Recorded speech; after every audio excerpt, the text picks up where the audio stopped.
for 28 months. Continuing our commitment to ensure food and nutritional security, we are implementing from 1st January more than doubling to 27 crore and rupees 7,400 crore digital payments of 126 lakh crore rupees through UPI in 2022. The efficient implementation of many schemes with universalization of targeted benefits has resulted in inclusive development. Some of the schemes are 11.7 crore household toilets under Swachh Bharat mission, which is achieved, 9.6 crore LPG connections under Ujjwala,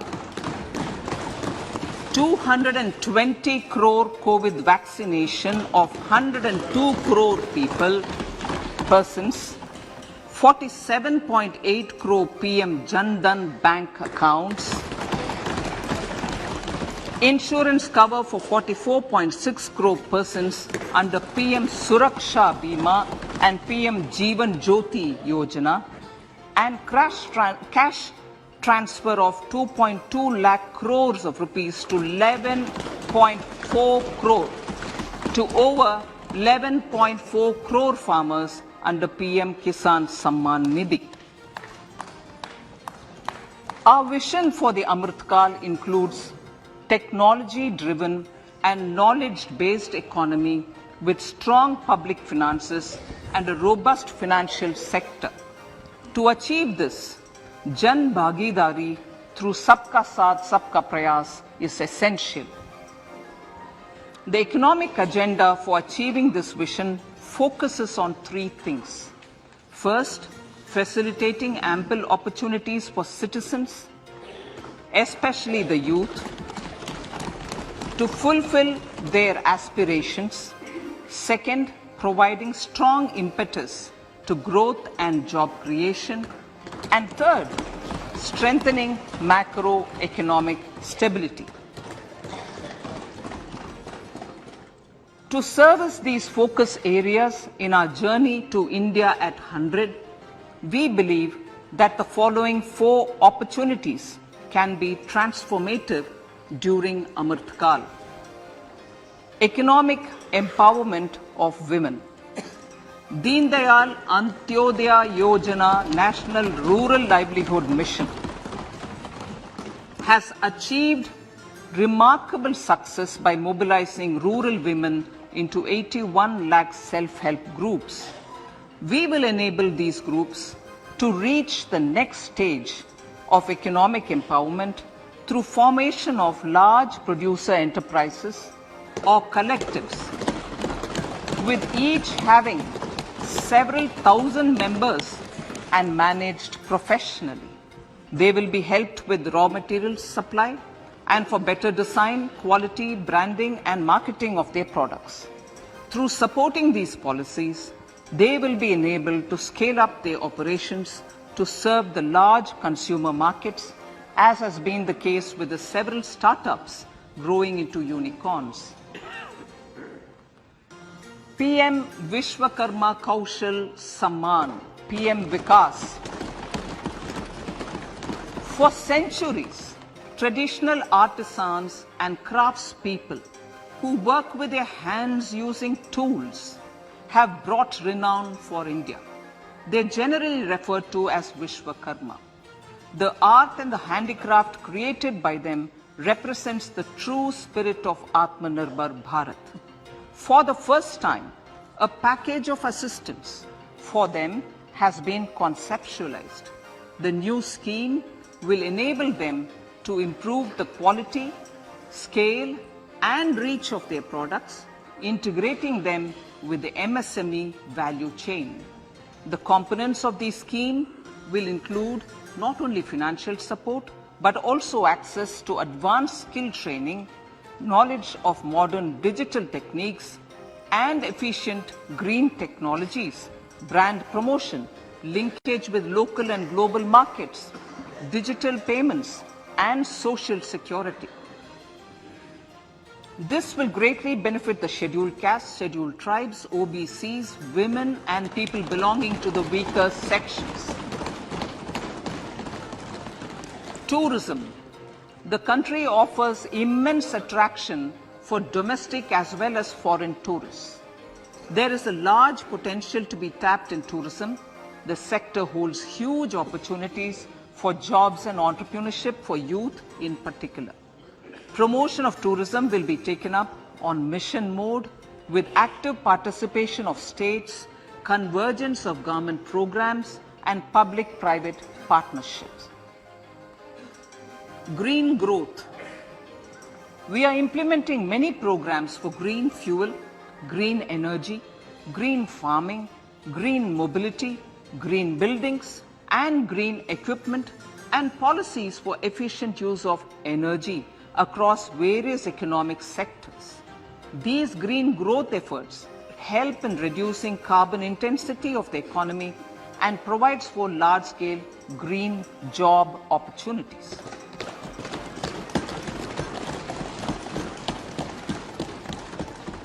Priorities of this budget. The budget adopts the following 7 priorities. They complement each other and act as the Saptarishi guiding us through the Amritkal. Inclusive development, reaching the last mile, infrastructure and investment, unleashing the potential, green growth, youth power and financial sector. I now speak on the priority number 1, inclusive development. The government's philosophy of Sabka Saath, Sabka Vikas has facilitated inclusive development covering in specific farmers, women, youth, OBCs, scheduled castes, scheduled tribes, Divyangjan and economically weaker sections and overall priority for the underprivileged. Vanchiton ko variyata.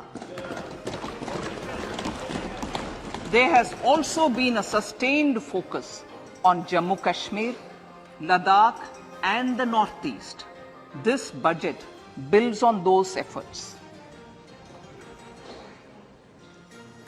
Digital public infrastructure for agriculture.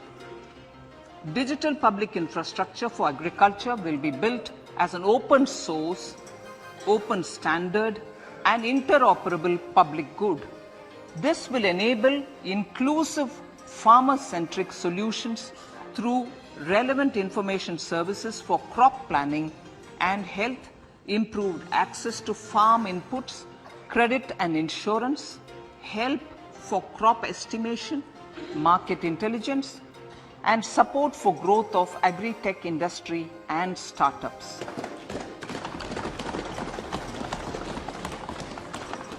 An agriculture accelerator fund.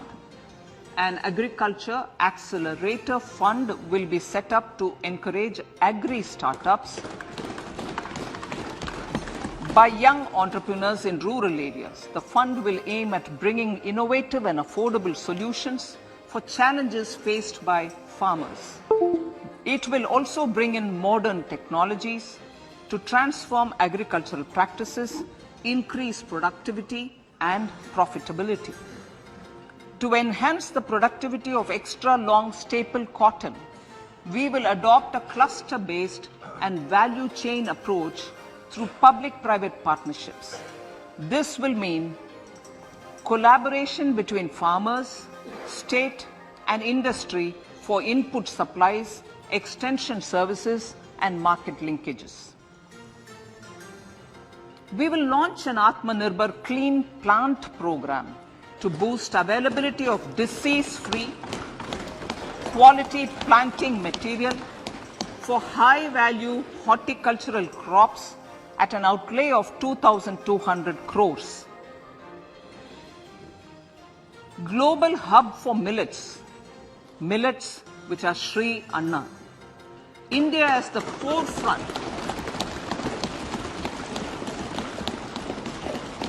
India is at the forefront of popularizing millets, whose consumption furthers nutrition, food security, and welfare of farmers, said the Honorable Prime Minister. We are the largest producer and second largest exporter of Sri Anna in the world. We grow several types of Sri Anna, such as Sri Anna Jowar, Sri Anna Ragi, Sri Anna Bajra, Sri Anna Kutu, Ramdana, Kangni, Kutni, Kutki, Kodo, China and Sama. These have a number of health benefits and have been an integral part of our food for centuries. I acknowledge with pride the huge service done by small farmers in contributing to the health of fellow citizens by growing these Sri Anna. Now, to make India a global hub for Sri Anna, the Indian Institute of Millet Research, ideally Indian Institute of the Sri Anna Research, Hyderabad, will be supported as the center of excellence for sharing best practices, research and technologies at the international level. The agricultural credit target will be increased to 20 lakh crores with focus on animal husbandry, dairy and fisheries. We will launch a new sub-scheme of PM Matsya Sampada Yojana, which is an existing scheme, but we'll launch a new sub-scheme with targeted investment of 6,000 crores to further enable activities of fishermen, fish vendors and micro and small entrepreneurs, improve value chain efficiencies and expand the market. For farmers, especially small and marginal farmers and other marginalized sections, the government is promoting cooperative-based economic development model. A new Ministry of Cooperation was formed with a mandate to realize the vision of Sahakar Se Samriddhi. To realize this vision, the government has already initiated computerization of 63,000 primary agricultural credit societies with an investment of 2,516 crores. In consultation with all the stakeholders and the states, model bylaws for PACS were formulated, enabling them to become multi-purpose PACS. A national cooperative database is being prepared for countrywide mapping of cooperative societies. With this backdrop, we will implement a plan to set up massive decentralized storage capacity.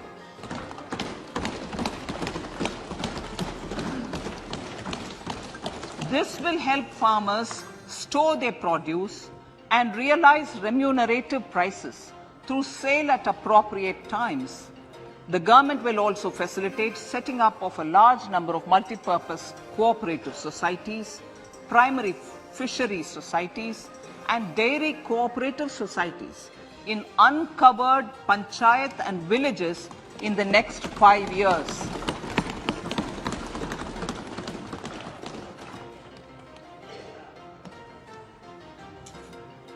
Health, education and skilling.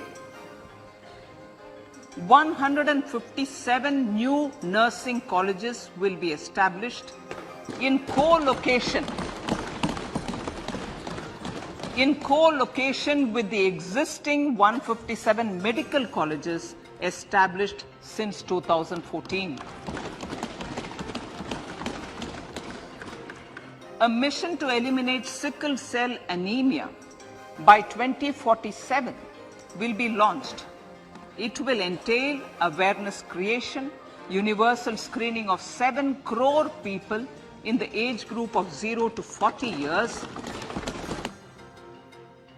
private medical college faculty and private sector R&D teams for encouraging collaborative research and innovation. A new program to promote research and innovation in pharmaceuticals will be taken up through centers of excellence. We shall also encourage industry to invest in research and development in specific priority areas. Dedicated multidisciplinary courses for medical devices will be supported in existing institutions to ensure availability of skilled manpower for futuristic medical technologies, high-end manufacturing and research. Teachers training. Teachers training will be re-envisioned through innovative pedagogy, curriculum transaction, continuous professional development, dipstick surveys and ICT implementation. The District Institute of Education and Training will be developed as vibrant institutes of excellence for this purpose. Curriculum transaction, continuous professional development, dipstick surveys and ICT implementation. The District Institute of Education and Training will be developed as vibrant institutes of excellence for this purpose.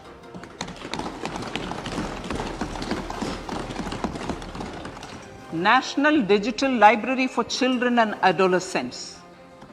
A National Digital Library for Children and Adolescents will be set up for facilitating availability of quality books across geographies, languages, genres and levels, and device agnostic accessibility. States will be encouraged to set up physical libraries for them at panchayat and ward levels and provide infrastructure for accessing the national digital library resources. Additionally, to build a culture of reading and to make up for pandemic time learning loss, the National Book Trust, the Children's Book Trust and other sources will be encouraged to provide and replenish non-curricular titles in regional languages and in English to these physical libraries.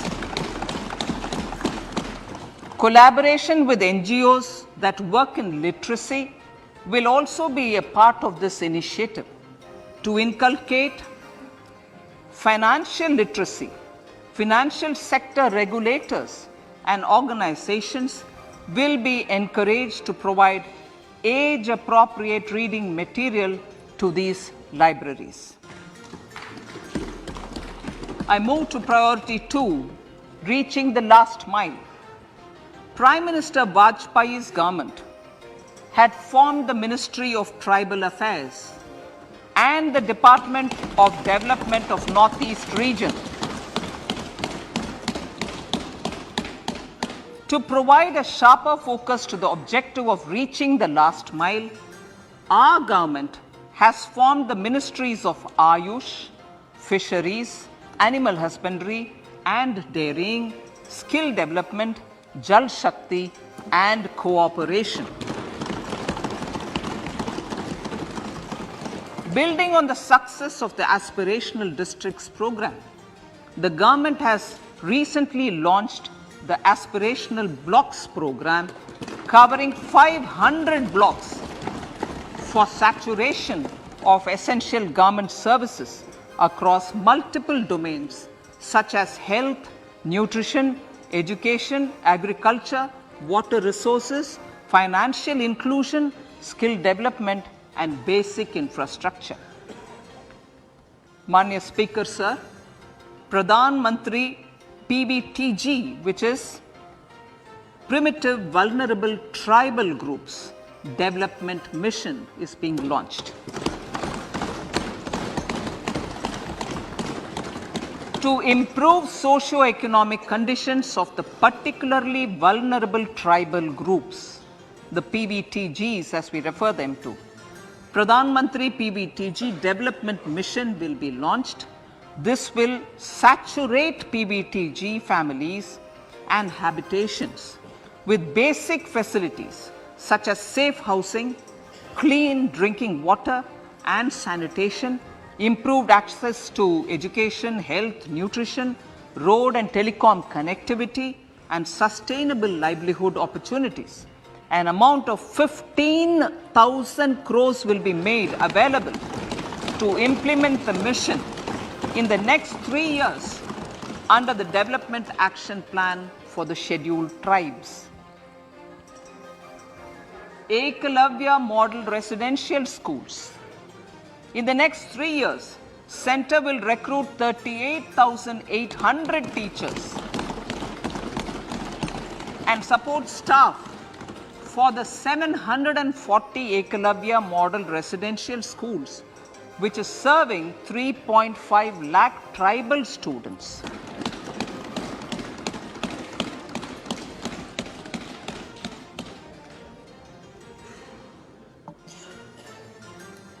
In the drought-prone central regions of Karnataka, central assistance of 5,300 crore will be given to Upper Bhadra project to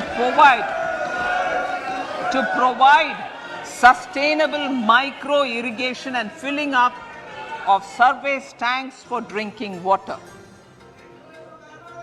PM Awas Yojana.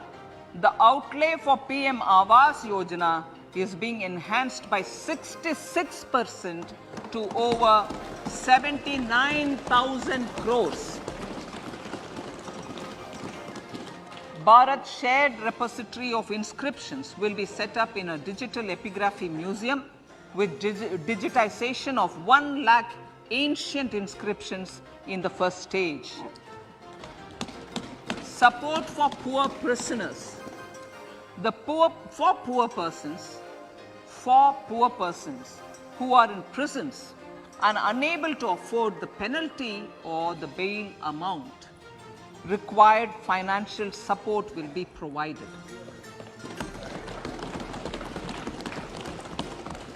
Priority number 3, infrastructure and investment.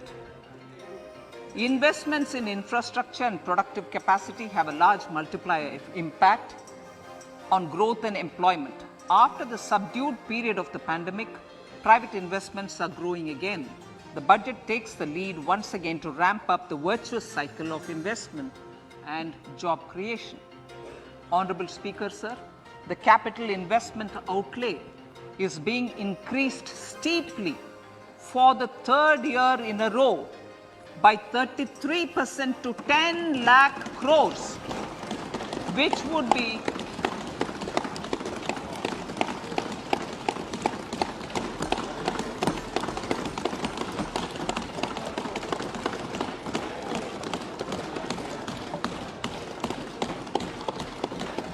which would be 3.3% of GDP.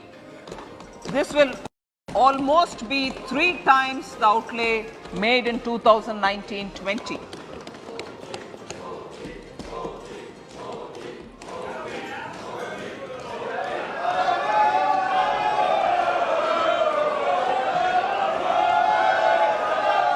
This substantial increase in recent years is central to the government's efforts to enhance growth potential and job creation, crowd in private investments, and provide a cushion against global headwinds. The direct capital investment by the center is complemented by the provision made for creation of capital assets through grants and aids to state. The effective capital expenditure of the center is budgeted at 13.7 lakh crore rupees, which will be 4.5% of GDP. Support to state governments for capital investment. I have decided to continue the 50-year interest-free loan to state governments for 1 more year to spur investment in infrastructure and to incentivize them for complementary policy actions with a significantly enhanced outlay of 1.3 lakh crores.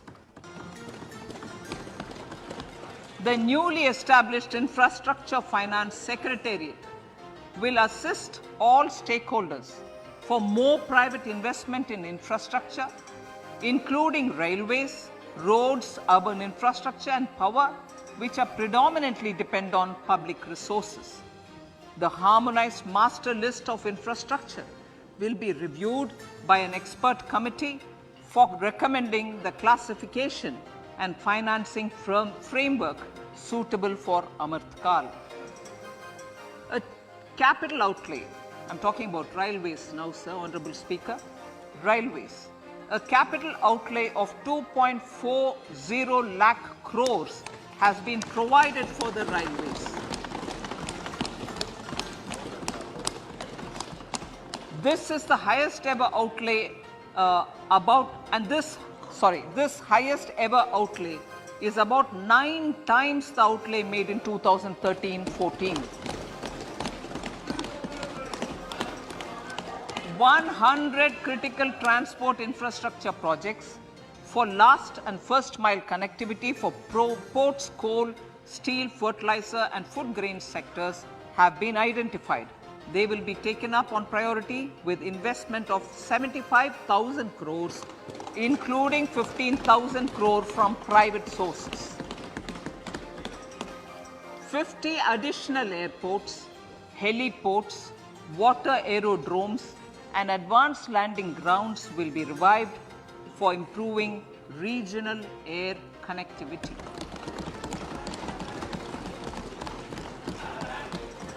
Sustainable cities for tomorrow.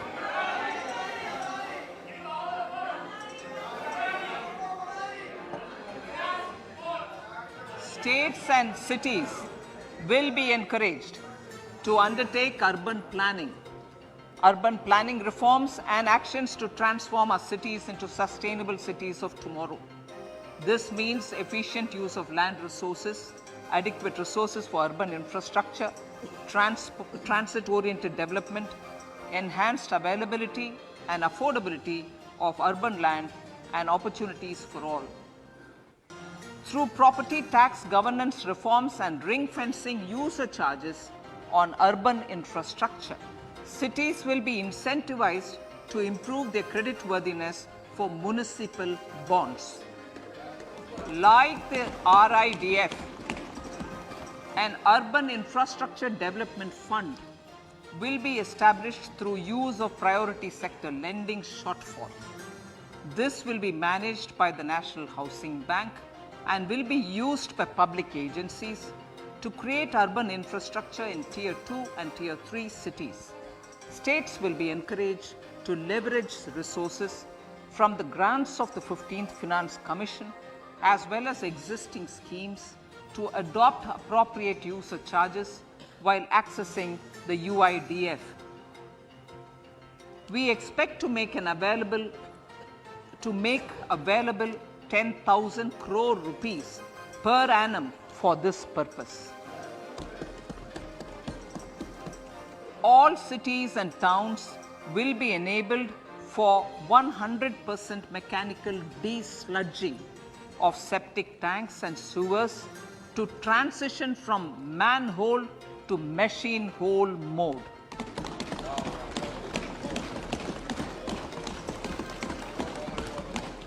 Enhanced focus will be provided for scientific management of dry and wet waste.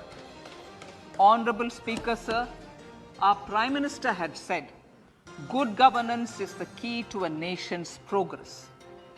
Our government is committed to providing a transparent and accountable administration which works for the betterment and welfare of common citizens.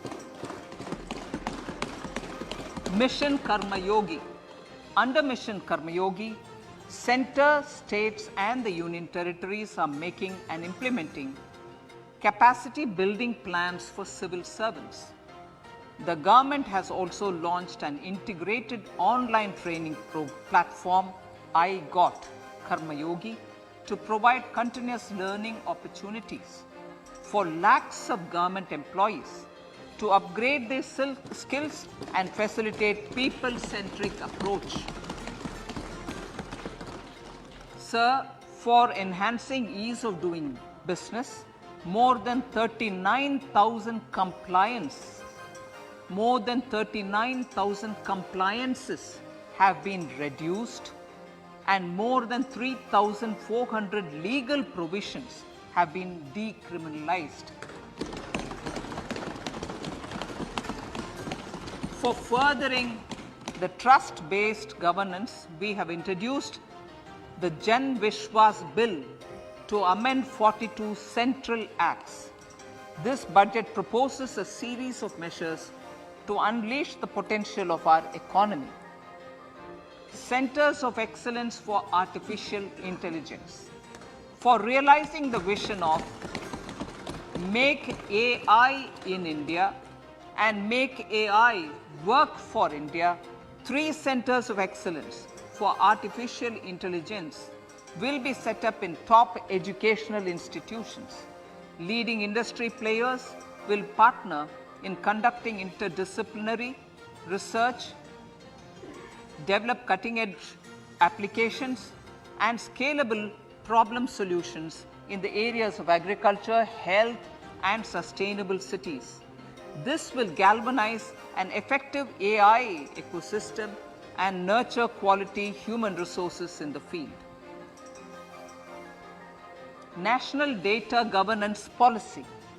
To unleash innovation and research by startups and academia, a national data governance policy will be brought out. This will enable access to anonymized data.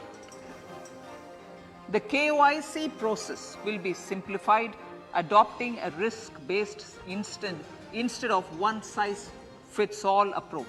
The financial sector regulators will also be encouraged to have a KYC system fully amenable to meet the needs of digital India. One-stop solution for identity and address updating. A one-stop solution for reconciliation and updating of identity and address of individuals maintained by various government agencies, regulators, and regulated entities will be established using DigiLocker service and Aadhaar as foundational identity. Speaker Sir, Common Business Identifier. For the business establishments required to have a permanent account number, the PAN will be used as the common identifier for all digital systems of specified government agencies. This will bring ease of doing business, and it will be facilitated through a legal mandate. For obviating the need for separate submission of same information to different government agencies, a system of unified filing process will be set up. Such filing of information or return in simplified forms on a common portal will be shared with other agencies as per the filer's choice. Vivad Se Vishwas 1. Relief for MSMEs. In cases of failure by MSMEs to execute contracts during the COVID period, 95% of the forfeited amount relating to the bid or performance security will be returned to them by government and government undertakings. This will provide relief to the MSMEs. Vivad Se Vishwas 2. Settling contractual disputes. To settle contractual disputes of government and government undertakings wherein arbitral award is under challenge in a court, a voluntary settlement scheme with standardized terms will be introduced. This will be done by offering graded settlement terms depending on pendency level of the dispute. The state support mission of Niti Aayog will be continued for 3 years for our collective efforts towards national priorities. Result-based financing. to better allocate scarce resources for competing development needs, the financing of select schemes will be changed on a pilot basis from input-based to result-based. E-courts. For efficient administration of justice, Phase 3 of the e-courts project will be launched with an outlay of 7,000 crores.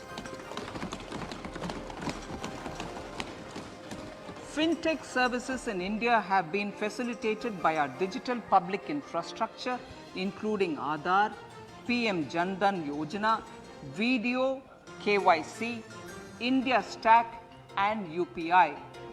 To enable more fintech innovative services, the scope of documents available in DigiLocker for individuals will be expanded. An entity DigiLocker will be set up for the use by MSMEs, large businesses and also charitable trusts. This will be towards storing and sharing documents online securely whenever needed with various authorities, regulators, banks and other business entities. 5G services. 100 labs for developing applications using 5G services will be set up in engineering institutions.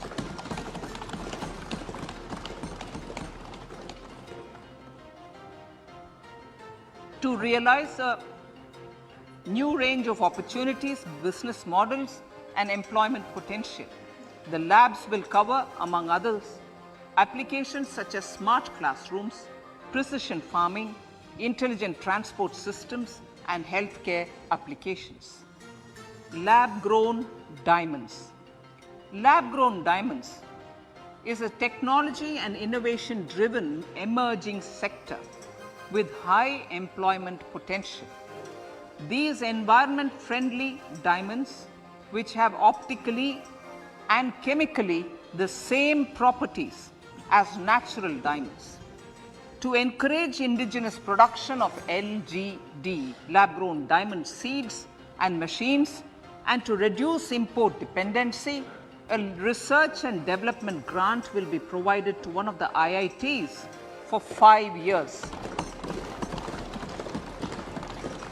To reduce the cost of production, a proposal to review the custom duty on LGD seeds will be indicated in Part B of the speech. I come to the fifth priority, Honorable Speaker, sir, green growth. Honorable Prime Minister has given a vision for life or lifestyle for environment to spur a movement of environmentally conscious lifestyle. India is moving forward firmly for the Panchamrit, the net zero carbon emission by 2070 to usher in green industrial and economic transition. This budget builds on our focus on green growth. The recently launched National Green Hydrogen Mission with an outlay of 19,700 crores will facilitate transition of the economy to low carbon intensity, reduce dependence on fossil fuel imports and make the country assume technology and market leadership in this sunrise sector. Our target is to reach an annual production of 5 MMT by 2030. Energy transition. This budget provides for 35,000 crores for priority capital investment towards energy transition and net zero objectives and energy security by Ministry of Petroleum and Natural Gas. To steer the economy on sustainable development path, battery energy storage systems with capacity of 4,000 MWH will be supported with viability gap funding. A detailed framework for pumped storage projects will also be formulated. Renewable energy evacuation. the interstate transmission system for evacuation and grid integration of 13 gigawatt renewable energy from Ladakh will be constructed with investment of 20,700 crore, including central support of 8,300 crores. Green Credit Program. For encouraging behavioral change, a green credit program will be notified under the Environment Protection Act. This will incentivize environmentally sustainable and responsive actions by companies, individuals, and local bodies, and help mobilize additional resources for such activities. PM Program for Restoration, Awareness, Nourishment, and Amelioration of Mother Earth, PM Pranam, will be launched to incentivize states and union territories to promote alternative fertilizers and balanced use of chemical fertilizers. Go Bardhan Scheme.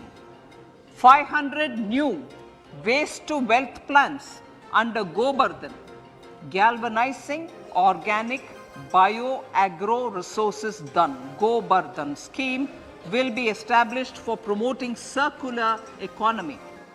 These will include 200 compressed biogas plants, including 75 plants in urban areas, and 300 community or cluster-based plants at a total investment of 10,000 crores. I will refer to this in Part B also. In due course, a 5% CBG mandate will be introduced for all organizations marketing natural and biogas. For collection of biomass and distribution of biomanure, appropriate fiscal support will also be provided. Bharatiya Prakritik Kheti Bio Input Resource Centers. Over the next 3 years, we will facilitate 1 crore farmers to adopt natural farming. For this, Honorable Speaker, 10,000 bio input resource centers will be set up, creating a national level distributed micro fertilizer and pesticide manufacturing network. Mishti.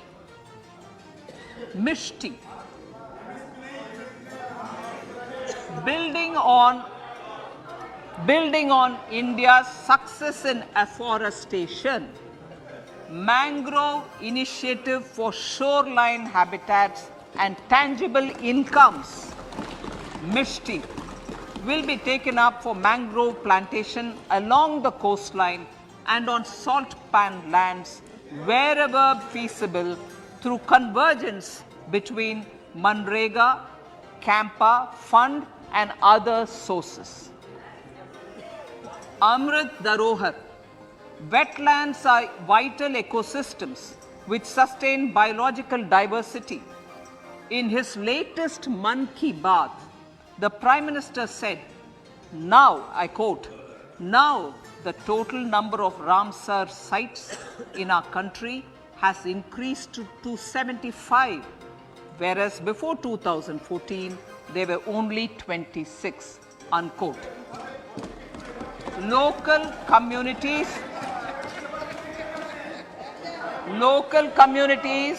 have always been at the forefront of conservation efforts. The government will promote their unique conservation values through Amrit Dharohar, a scheme that will be implemented over the next 3 years to encourage optimal use of wetlands and enhance biodiversity, carbon stock, ecotourism opportunities, and income generation for local communities. Coastal shipping. Coastal shipping will be promoted as the energy efficient and lower cost mode of transport, both for passengers and freight, through PPP mode with viability gap funding. Vehicle replacement. Vehicle replacement is an important continuing policy, replacing the old I know. Replacing. Absolutely. Thank you. Replacing old polluting vehicles. May be applicable, right? Replacing old polluting vehicles is an important part of greening our economy. In furtherance of the vehicle scrapping policy mentioned in Budget 21-22, I have allocated adequate funds to scrap old vehicles of the central government. States will also be supported in replacing old vehicles and old state ambulances. Honorable Speaker, sir, I move to priority 6, youth power. To empower our youth and help the Amrit PD realize their dreams, we have formulated the National Education Policy, which is very wide in its scope, but one of the things is also to focus on skilling, adopted economic policies that facilitate job creation at scale and have supported business opportunities. Pradhan Mantri Kaushal Vikas Yojana. Pradhan Mantri Kaushal Vikas Yojana 4.0 will be launched to skill lakhs of youth within the next 3 years. On-job training, industry partnership, and alignment of courses with needs of industry will be emphasized. The scheme will also cover new age courses for Industry 4.0 like coding, AI, robotics, mechatronics, IoT, 3D printing, drones, and other soft skills. To skill youth for international opportunities, 30 Skill India International Centers will be set up across different states. The digital ecosystem for skilling will be further expanded with the launch of a unified Skill India digital platform for enabling demand-based formal skilling, linking with employers including MSMEs, and facilitating access to entrepreneurship schemes. To provide stipend support to 47 lakh youths in 3 years, direct benefit transfer under a pan-India national apprenticeship promotion scheme will be rolled out. Tourism. Honorable Speaker, sir, with an integrated and innovative approach, at least 50 destinations will be selected through challenge mode. In addition to aspects such as physical connectivity, virtual connectivity, tourist guides, high standards for food streets, and tourist security, all the relevant aspects would be made available on an app to enhance tourist experience. Every destination would be developed as a complete package. The focus of development of tourism would be on domestic as well as foreign tourists.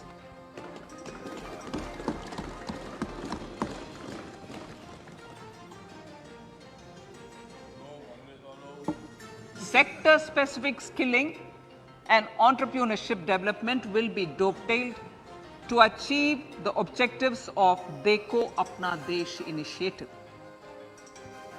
This was launched as an appeal by the Honorable Prime Minister to the middle class to prefer domestic tourism over international tourism.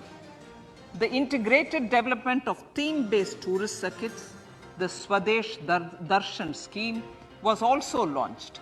Under the Vibrant Villages program, tourism infrastructure and amenities will be facilitated in border villages. Unity Mall. States will be encouraged to set up a Unity Mall in their state capital or most prominent tourism center or the financial capital for promotion and sale of their one district, one product and GI products and other handicraft products, and for providing space for such products of all other states as well. Sir, priority number 7, financial sector.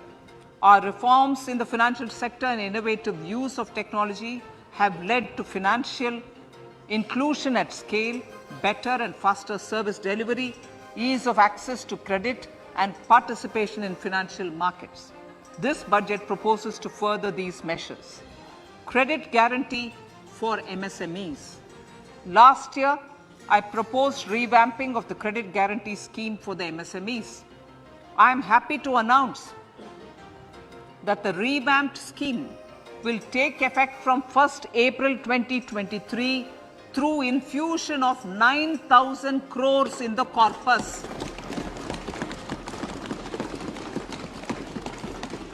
This will enable additional collateral-free guaranteed credit of 2 lakh crores of rupees. Further, the cost of credit will be reduced by about 1%. A national financial information registry will be set up to serve as the central repository of financial and ancillary information. This will facilitate efficient flow of credit, promote financial inclusion, and foster financial stability. A new legislative framework will govern this credit public infrastructure and will be designed in consultation with the RBI. To meet the needs of Amritkal and to facilitate optimum regulation in the financial sector, public consultation, as necessary and feasible, will be brought to the process of regulation making and issuing subsidiary directions. To simplify, to ease, and to reduce cost of compliance, financial sector regulators will be requested to carry out a comprehensive review of existing regulations. For this, they will consider suggestions from public and regulated entities. Time limits to decide the application under various regulations will also be laid down. Honorable Speaker, sir, to enhance business activities in GIFT IFSC, the following measures will be taken. Delegating powers under the SEZ Act to the IFSCA to avoid dual regulation. Setting up a single window IT system for registration and approval of IFSCA, SEZ authorities, GSTN, RBI, SEBI, and IRDAI. Permitting acquisition financing by IFSC banking units of foreign banks. Establishing a subsidiary of Exim Bank for trade refinancing. Amending IFSCA Act for statutory provisions for arbitration, ancillary services, and avoiding dual regulation under the SEZ Act, and recognizing offshore derivative instruments as valid contracts. Honorable Speaker, sir, data embassy. For countries looking for digital continuity solutions, we will facilitate setting up of their data embassies in GIFT IFSC.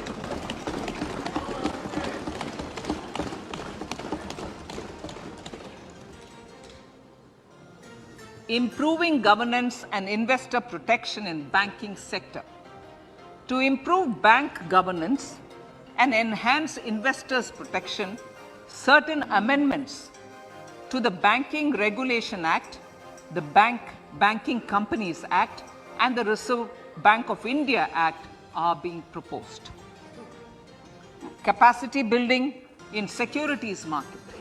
Honorable Speaker, sir, to build capacity of functionaries and professionals in the securities market, SEBI will be empowered to develop, regulate, maintain, and enforce norms and standards for education in the National Institute of Securities Markets and to recognize award of degrees, diplomas, and certificates. A central processing center will be set up for faster response to companies through centralized handling of various forms filed with field officers under the Companies Act. reclaiming of shares and dividends. For investors to reclaim unclaimed shares and unpaid dividends from the Investor Education and Protection Fund Authority with ease, from the Investor Education and Protection Fund Authority with ease, an integrated IT portal will be established. Digital payments continue to find wide acceptance. In 2022, they show an increase of 76% in transaction and 91% in value. Fiscal support for this digital public infrastructure will continue in 2023-2024. आज़ादी का अमृत महोत्सव, महिला सम्मान बचत पत्र. For commemorating Azadi Ka Amrit Mahotsav, a one-time new small savings scheme, Mahila Samman Savings Patra or Savings Certificate, Mahila Samman Savings Certificate will be made available for a 2-year period up to March 2025. This will offer deposit facility up to 2 lakh in the name of a woman or girls for a tenure of 2 years at fixed interest rate of 7.5% with partial withdrawal option. Senior citizens, the maximum deposit limit for senior citizens savings scheme will be enhanced from 15 lakh to 30 lakhs of rupees. The maximum deposit limit for monthly income account scheme will be enhanced from 4.5 lakh to 9 lakh for single account and from 9 lakh to 15 lakh for joint account. Honorable Speaker, sir, fiscal management. 50 years interest-free loan to states. The entire 50-year loan to states has to be spent on capital expenditure within 2023-24. Most of this will be at the discretion of the states, but a part will be conditional on states increasing their actual capital expenditure. Parts of the outlay will also be linked to or allocated for the following purposes: scrapping old government vehicles, urban planning reforms and actions, financing reforms in urban local bodies to make them credit-worthy for municipal bonds, housing for police personnel above or as part of the police station, constructing unity malls, children and adolescent libraries and digital infrastructure, and state share of capital expenditure of central schemes. Honorable Speaker, sir, fiscal deficit of states. States will be allowed a fiscal deficit of 3.5% of GSDP, of which 0.5% will be tied to power sector reforms. Revised estimates 2022 to 2023. The revised estimate, Honorable Speaker, sir, of the total receipts other than borrowing is 24.3 lakh crores, of which the net tax receipts are 20.9 lakh crores. The revised estimate of the total expenditure is 41.9 lakh crores of rupees, of which the capital expenditure is about 7.3 lakh crores. The revised estimate of the fiscal deficit is 6.4% of GDP, adhering to the budget estimate. So, budget estimates of 2023-24. Coming to 2023-24, the total receipts other than borrowings and the total expenditure are estimated at 27.2 lakh crores and 45 lakh crores respectively. The net tax receipts are estimated at 23.3 lakh crores. the fiscal deficit is estimated to be 5.9% of the GDP. In my budget speech for 21-22, I had announced that we plan to continue the path of fiscal consolidation, reaching a fiscal deficit of below 4.5% by 2025-26 with a fairly steady decline over the period. We have adhered to this path, and I reiterate my intention to bring the fiscal deficit below 4.5% of GDP by 2025-26. To finance the fiscal deficit in 2023-24, the net market borrowings from dated securities are estimated at 11.8 lakh crores. The balance financing is expected to come from small savings and other sources. The gross market borrowings are estimated at 15.43 lakh crores of rupees. Honorable Speaker, sir, I now move to Part B.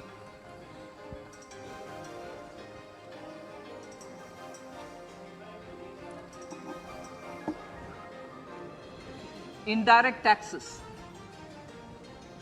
My indirect tax proposals will aim to promote exports, boost domestic manufacturing, enhance domestic value addition, encourage green energy and mobility.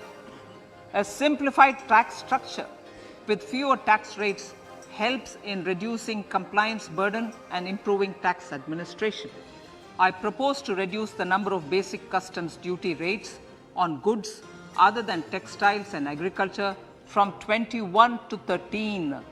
As a result, there are minor changes in the basic custom duties, cesses and surcharges on some items including toys, bicycle, automobiles and naphtha. Green mobility. To avoid cascading of taxes on blended compressed natural gas, I propose to exempt excise duty on GST paid compressed biogas contained in it. To further provide impetus to green mobility, customs duty exemptions is being extended to import of capital goods and machinery required for manufacture of lithium-ion cells for batteries used in electrical vehicles as well. Electronics.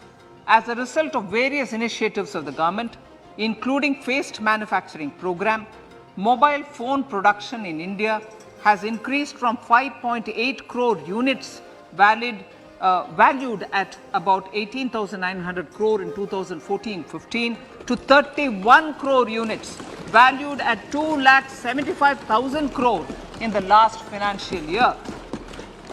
To further deepen domestic value addition in manufacturing of mobile phones, I propose to provide relief to customs duty. I propose to provide relief in customs duty on import of certain parts and inputs like camera lens and continue the concessional duty on lithium-ion cells for batteries for another year. Similarly, to promote value addition in manufacture of televisions, I propose to reduce the basic customs duty on parts of open cells of TV panels to 2.5%. Electrical. To rectify inversion of duty structure and encourage manufacturing of electric kitchen chimneys, the basic custom duty on electric kitchen chimney is being increased from 7.5% to 15%, and that on heat coils for these is proposed to be reduced from 20% to 15%. Chemicals and petrochemicals. Denatured ethyl alcohol is used in chemical industry. I propose to exempt basic customs duty on it. This will also support the ethanol blending program and facilitate an endeavor for energy transition. Basic customs duty is also being reduced on acid grade fluorospar from 5% to 2.5% to make the domestic fluorochemicals industry competitive. Further, the basic customs duty on crude glycerin for use in manufacture of epichlorohydrin is proposed to be reduced from 7.5% to 2.5%.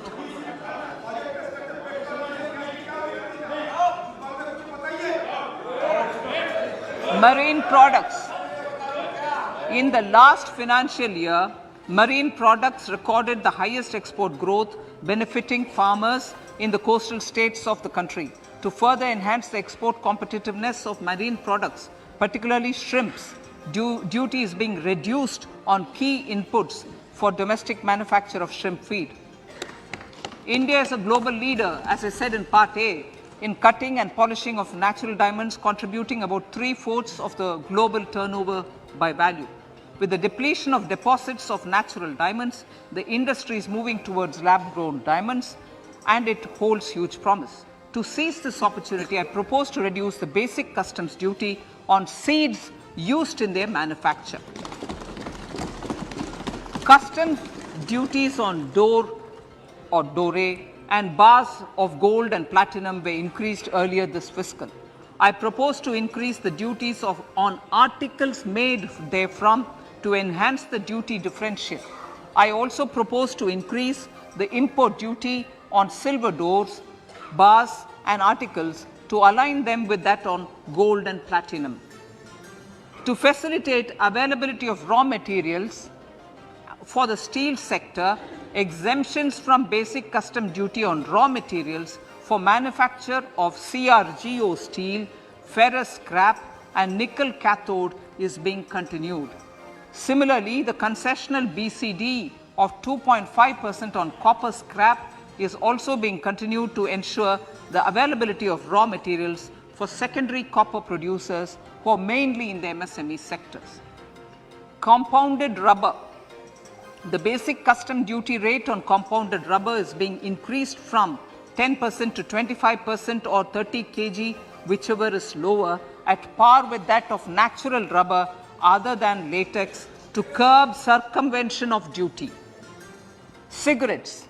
National calamity contingent duty on specified cigarettes was last revised 3 years ago. This is proposed to be revised upwards by about 16%. Direct taxes.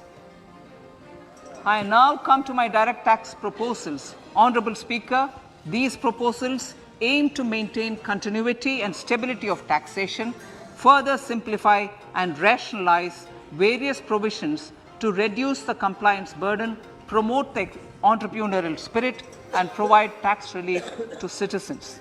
It has been constant endeavor of the Income Tax Department to improve taxpayers' services by making compliance easy and smooth. Our taxpayers portal received a maximum of 72 lakh returns in a day, processed more than 6.5 crore returns this year. Average processing period reduced from 93 days in financial year 13-14 to 16 days only now. And 45% of the returns were processed within 24 hours. We intend to further improve this, roll out the next generation common IT return form for taxpayer convenience, and also plan to strengthen the grievance redressal mechanism. MSMEs and professionals. MSMEs are growth engines of our economy. Micro enterprises with turnover up to 2 crore of rupees and certain professionals with turnover of up to 50 lakh rupees can avail the benefit of presumptive taxation. I propose to provide enhanced limits of 3 crore and 75 lakh respectively to the taxpayers whose cash receipts are no more than 5%. Whose cash receipts are no more than 5%. Moreover, to support MSMEs in timely receipt of payments, I propose to allow deduction for expenditure incurred on payments made to them only when payment is actually made. Cooperation. Cooperation is a value to be cherished. In realizing our Prime Minister's goal for Sehkar Se Samriddhi and his resolve to connect the spirit of cooperation with the spirit of Amrit Kal, In addition to the measures proposed in Part A, I have a slew of proposals for the cooperation sector.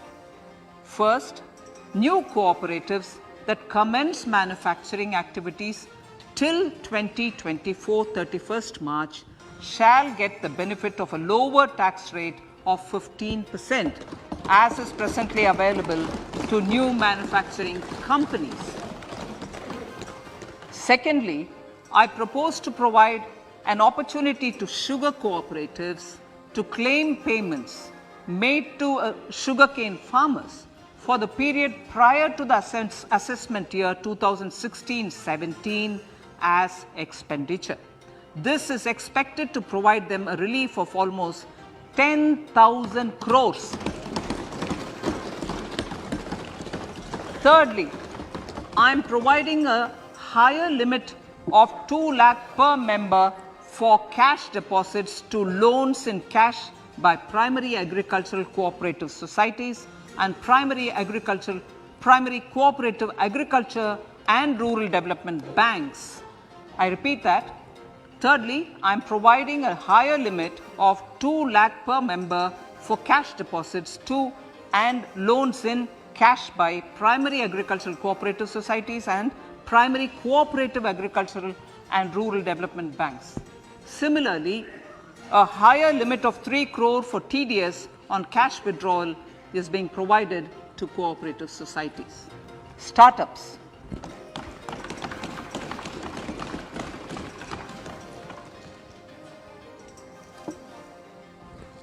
Entrepreneurship is vital for a country's economic development.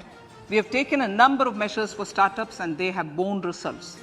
India is now the third largest ecosystem for startups globally and ranks second in innovation quality among middle income countries. I propose to extend the date of incorporation for income tax benefits to startups from 31/3/2023 to 31/3/2024. I further propose to provide the benefit of carry forward of losses on change of shareholding of startups from 7 years of incorporation to 10 years.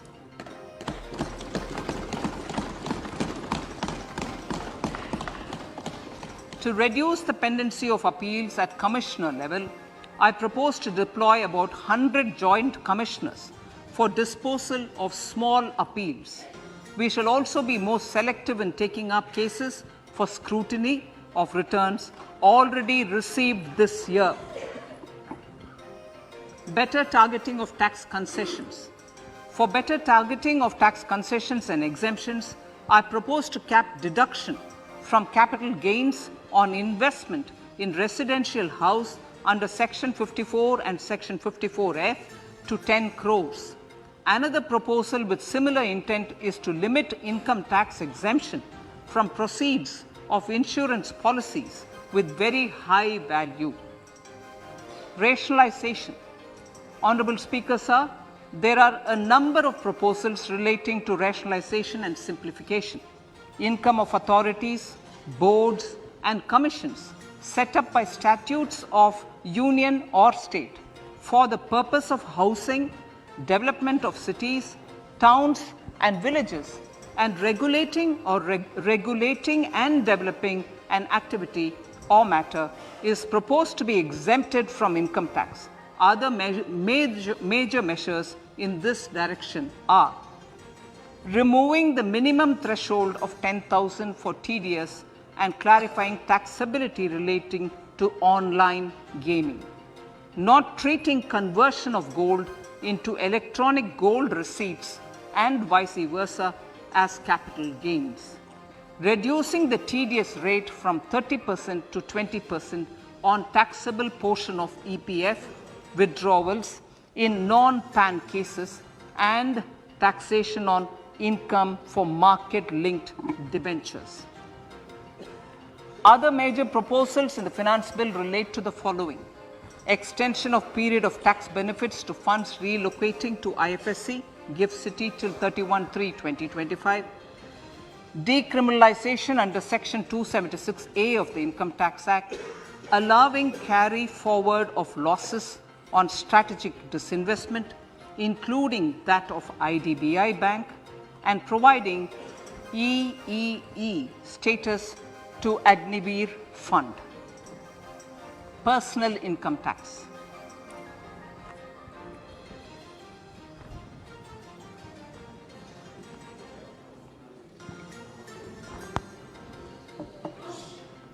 Now I come to what everyone is waiting for. Personal income tax. I have 5 major announcements to make in this regard. These primarily benefit our hard-working middle class.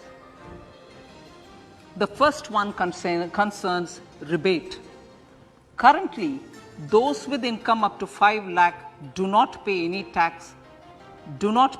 income tax in both old and new regimes. I propose to increase the rebate limit to 7 lakhs in the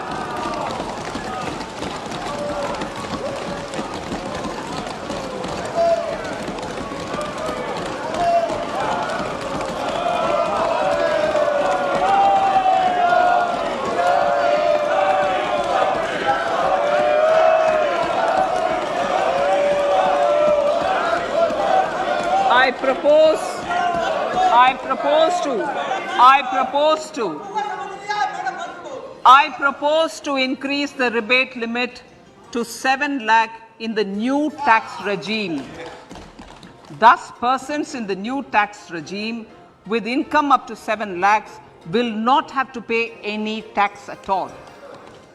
The second proposal relates to middle class individuals. I had introduced in the year 2020 the new personal income tax regime with 6 income slabs starting from 2.5 lakh. I propose to change the tax structure in this regime by reducing the number of slabs to 5 and increasing the tax exemption limit to 3 lakhs. The new tax rates are 0 to 3 lakh, nil; 3 to 6 lakhs, 5%; 6 to 9 lakhs, 10%; 9 to 12 lakh, 15%; 12 to 15 lakhs, 20%; and above 15 lakhs, 30%. This will provide major relief to all taxpayers in the new regime. An individual with an annual income of 9 lakhs will be required to pay only 45,000 rupees.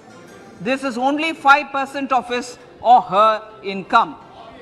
It is a reduction of 25% on what he or she is required to pay now. That is 60,000. So in the place of 60,000, it is now only 45,000. Similarly, an individual with an income of 15 lakh rupees would be required to pay only 1.5 lakh or 10% of his income or her income, a reduction of 20% from the existing liability of 1,87,500 rupees. My third proposal is for the salaried class and the pensioners, including family pensioners, for whom I propose to extend the benefit of standard deduction to the new tax regime. Each salaried person with an income of 15.5 lakh rupees or more will thus stand to benefit by 52,500 rupees. My fourth announcement in personal income tax is regarding the highest tax rate, which in our country is 42.74%. This is among the highest in the world. I propose to reduce the highest surcharge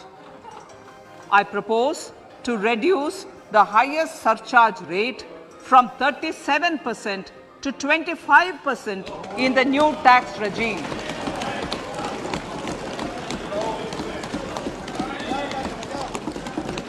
This would result in reduction of the maximum rate. This would result in the reduction of the maximum tax rate to 39%.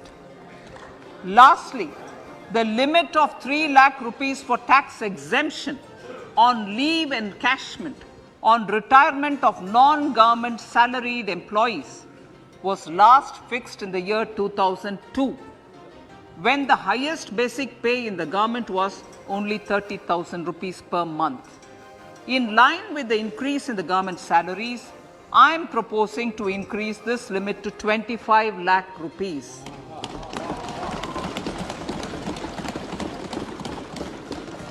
We are also making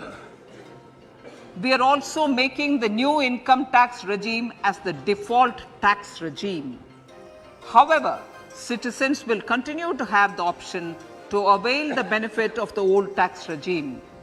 Apart from these, I am also making some other changes as given in the annexure. As a result of these proposals, revenue of about 38,000 crore to 37,000 crore in direct taxes and rupees 1,000 crore in indirect taxes will be foregone, while revenue of about 3,000 crore will be additionally mobilized. Thus, the total revenue foregone is about 35,000 crores annually. Honorable Speaker, sir, with these words, I commend the budget to this August House.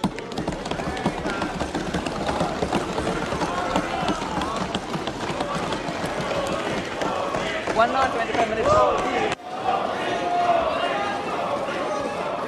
Item number 1 माननीय item number 2 Shrimati Nirmala Sitharaman ji. Sir, with your permission, I lay on the table of the following statements. Under Section 3(1) of the Fiscal Responsibility Budget Management Act 2003, 1. Medium-term fiscal policy cum fiscal policy strategy statement and macroeconomic framework statement. माननीय सदस्यगण, जैसा कि आपको समाचार भाग 2 के माध्यम से पहले ही सूचित किया जा चुका है कि माननीय वित्त मंत्री जी के बजट भाषण की प्रतियां हार्ड कॉपी के रूप में उपलब्ध कराई गई है.